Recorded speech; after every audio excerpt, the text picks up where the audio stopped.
क्या होता है जब a man who is quite aged and a girl who is also very matured keep fighting and keep fighting. Well, होता यही है कि जो होना चाहिए वही नहीं होता है.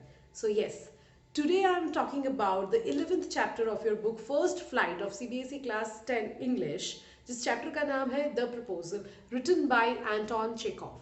Now, this is a Russian one-act play. Now, what do I mean by one-act play? One-act play का मतलब होता है ऐसे नाटक जिसमें एक स्टोरी जहां शुरू हो रहा है उसी सीन में चलता रहेगा और वो वहीं पे फिनिश हो जाएगा. ये जनरली 1 आवर के ड्यूरेशन में रहते हैं और ये भी बिल्कुल वैसा ही है. If you have seen the chapter आपको पता चलेगा कि एक ही सिचुएशन में, I mean the setting, the surrounding एक ही जगह में है, कैरेक्टर्स वहीं आते हैं, वहीं बात करते हैं, वहीं पे कहानी शुरू होती है और वहीं पे कहानी कंटिन्यू होते होते खत्म हो जाती है. इसका मतलब क्या है वो मैं आगे चल के बताऊंगी. नाउ शुरू करते हैं आज की पढ़ाई.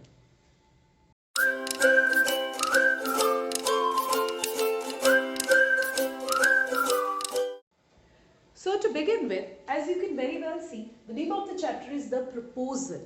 अब proposal का मतलब क्या होता है? Proposal का मतलब होता है to make an offer.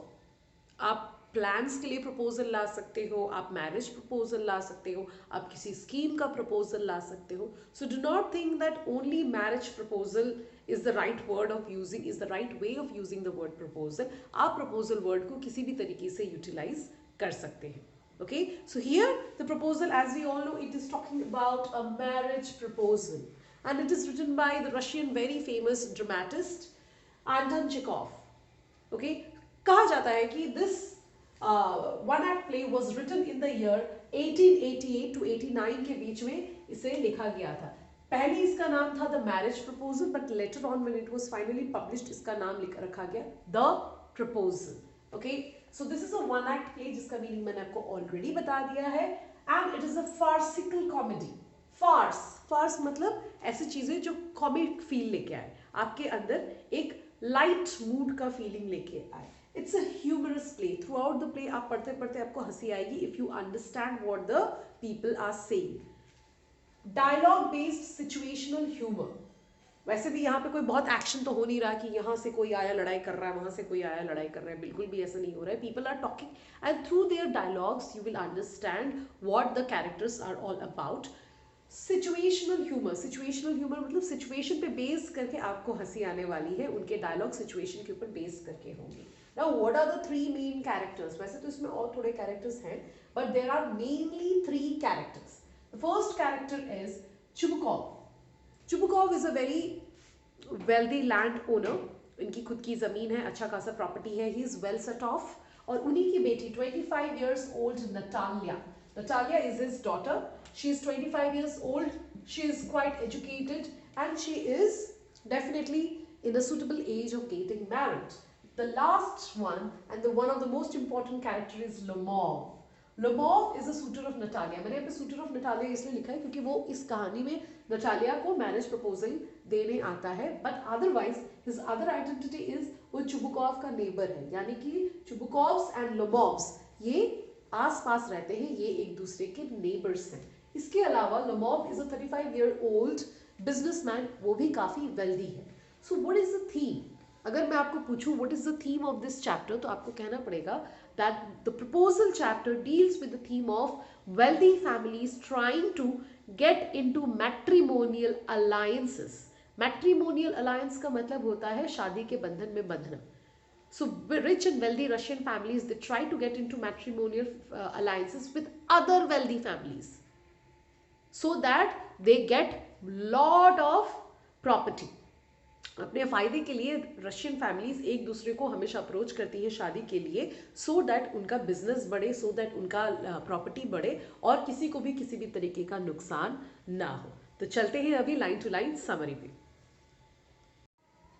So in the very first page if you see, setting कहाँ है? Drawing room of Chubukov's. Chubukov का घर है और चुबुकॉव्स लिखा है. I am talking about the Chubukov family house and उसी का ड्राइंग रूम के बारे में बात हो रहा है. So we will talk about page number 144, that is the opening page.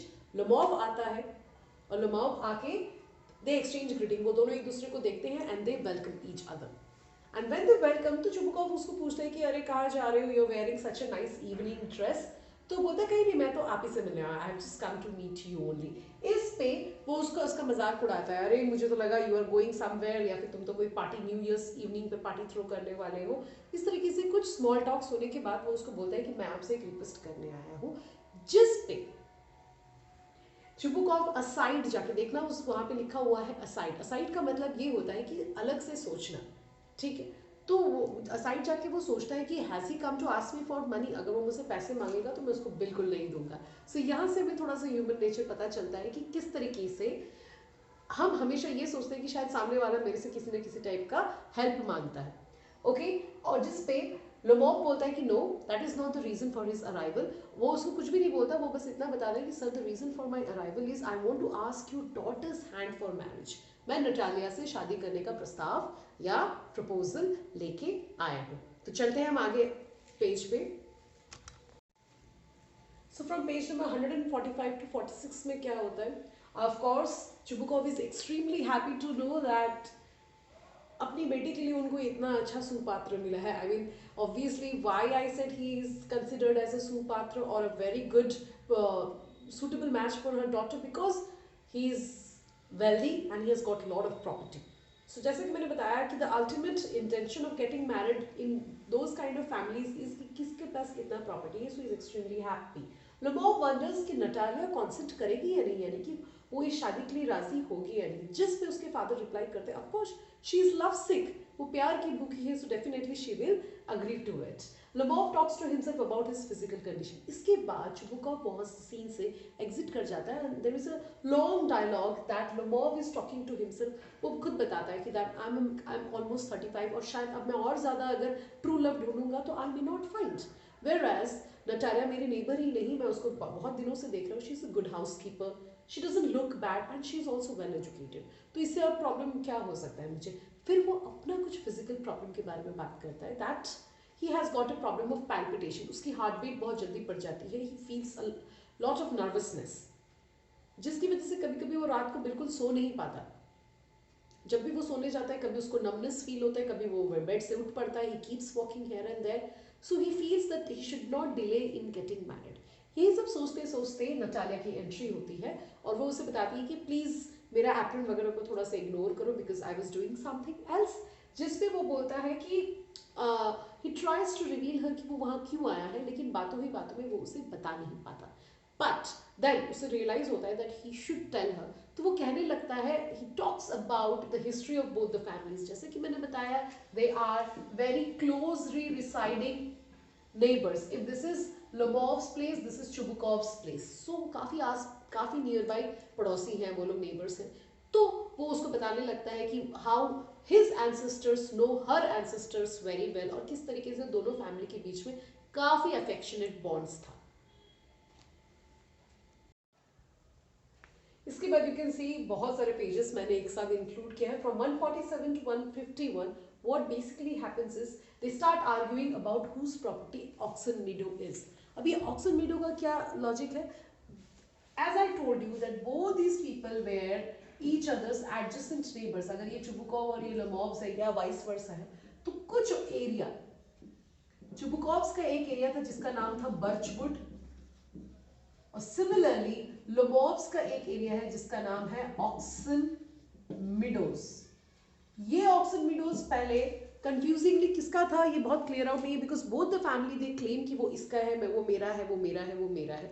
Ancestors के हिसाब से नोबडी इज क्लियर कि वो एक्चुअली किसका है। बट टुडे करंट पोजिशन में जब ये चीज हो रहा है तो करेंटली ऑक्सन मिडो बिलोंग्स लीगली, वो लोमॉव को बिलोंग करता है। सो जब वो बोलता है that our family know each other very well, तो वो बोल देता है कि ऑक्सन मिडोज तुम्हारे बर्चवुड से एडजेसेंट है। ये बात सुन के immediately Natalia gets very angry and she says like एक minute what did you say, whose oxen meadows, your oxen meadows.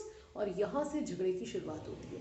पूरे 4-5 पेजेस में it is mine, it is mine, it is mine, it is mine चलता ही रहता है। और इसी बीच में quarrel begins and it brings many other relevant and irrelevant topic. इसी बीच में तुम्हारी दादी ऐसी थी, तुम्हारी आंट ऐसी थी, इस टाइप की चीजें आने लगती हैं बीच में। This is where the chapter gets really interesting. बिल्कुल सीरियल्स में जैसे लड़ाई होता है, यहाँ पे भी बिल्कुल वैसे ही लड़ाई होती है। अगर आप इसको और थोड़ा सा कॉमेडी की तरीके से सोचोगे तो जैसे हमारे इंडियन गाँव में मुर्गी की लड़ाई होती है, बिल्कुल इसी तरीके से दोनों की लड़ाई होने लग जाती है। यहाँ पे चुबुकॉव आता है। अब Chubukov being the father of the girl, being a middle aged man, he should have handled the situation a little more maturely, लेकिन he adds fire to the fuel. वो भी झगड़े में अपने आप को इन्वॉल्व कर लेता है। All three start calling names. तीनों एक दूसरे को बैड नेम्स बोलना शुरू कर देते हैं। कोई किसी को स्केयरक्रो बोलता है, कोई किसी को इंट्रीगर बोलता है। इस तरीके से लड़ाई एकदम बैड टर्न ले लेती है। और इसी के साथ जैसा कि मैंने बताया था, लमोव स्टार्ट्स फीलिंग इल। लमोव को इल फील होने लगता है और उसको पैल्पिटेशंस होने लगते हैं। पैल्पिटेशन होने की वजह से उसका बॉडी नम होने लगता है, उसके पैर कांपने लगते हैं, वो नम फील करता है और वो गुस्से से रूम से बाहर निकल जाता है। And when he leaves the room, Chubukov को तब रियलाइज होता है, वो डांटते डांटते लोग, Chubukov was still saying bad things to Lomov, लेकिन बोलते बोलते वो बोल देता है कि do you know he had come to propose you for a marriage proposal. और ये बोलने के बाद ये सिचुएशन पूरी तरीके से उल्टा हो जाता है। The moment Natalia को पता चलता है, my God, he had actually come to give me a marriage proposal, she realizes her mistake. हालांकि वो अभी भी उसको कर्स कर रही है, she is still calling him names, but still वो अपने फादर को बोलती है please call him back. इसको सुन के चुबुकॉव काफी डिसहार्टन हो जाता है और उसको लगता है कि अरे बाप रे, I should rather hang myself. ये क्या कर रहा हूँ? Being a father of a matured girl, I should also act maturedly. Natalia and Lomov now talk about their dogs. वो फिर से आता है और बातों ही बातों में just to change the topic, Natalia एक दूसरा टॉपिक शुरू करती है, जिसकी वजह से they both start talking about their dogs. Lomov के पास एक डॉग है जिसका नाम है Guess, और Natalia के पास एक डॉग है जिसका नाम है Squeezer. दो अलग अलग ब्रीड के डॉग्स हैं and both the owners they are extremely proud of their dogs. वो बहुत ज़्यादा प्राउड फील करते हैं और बातों ही बातों में Natalia and Lomov they start comparing their dogs, और ये कंपैरिजन फिर से बदल जाता है एक मेजर आर्ग्यूमेंट में। पर इसी आर्ग्यूमेंट के बीच में चुबुकॉव आता है।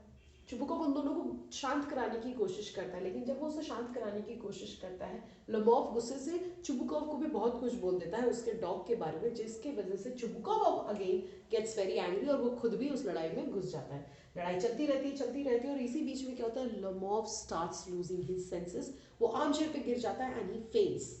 फेंट होने के बाद ये लोग उसे पानी पिलाने की कोशिश करते हैं, लेकिन कोई फर्क नहीं पड़ता और बाप बेटी यानी कि वो Chubukov and Natalia they declare him dead. वो उसे बोलती पापा डॉक्टर बुलाओ डॉक्टर बुलाओ, और इसी बीच में लमोव फिर से अपना सेंस रिगेन करता है and when he regains his sense वो क्या बोलता है, आई सी स्टार्स, आई सी मिस्ट। जैसे होते हैं ना कई ऐसे लोग जिनको बहुत दिन बाद होश आता है, तो वो क्या बोलते हैं, मैं कहाँ हूँ, मुझे क्या हो रहा है, something like that happens. That is also very funny phrase to read.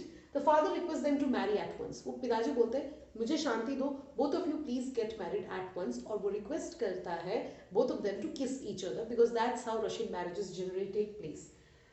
इस बात को सुन के immediately what happens, Lomov kisses the hand of Natalia, लेकिन नटालिया बोलती कि ठीक है fine, I'm ready to get married, but you have to accept that my dog Squeezer is better than your dog. जिसको सुन के वो फिर से गुस्सा हो जाता है और ये लड़ाई नेवर एंडिंग चलती रहती है और कर्टन्स गिर जाते हैं और कहानी की यहीं पे एंड हो जाती है। तो जैसा कि मैंने बताया, this is a one act play, you must have seen there are, this is almost 10 to 15 pages long drama, लेकिन अगर आप इसे लाइन टू लाइन पढ़ेंगे you will really feel a lot, you will feel a lot of comedic elements here and there. आपको हंसी भी आएगी, आपको समझ में भी आएगा। You can take help of this particular video to understand मोर। अगर आपको इस चैप्टर से रिलेटेड या किसी भी और चैप्टर से रिलेटेड कोई भी डाउट है, please do not forget to leave a comment so that we can understand कि हम आगे आपके लिए और क्या कॉन्टेंट ला सकते हैं। With that, all the best to you, bye bye.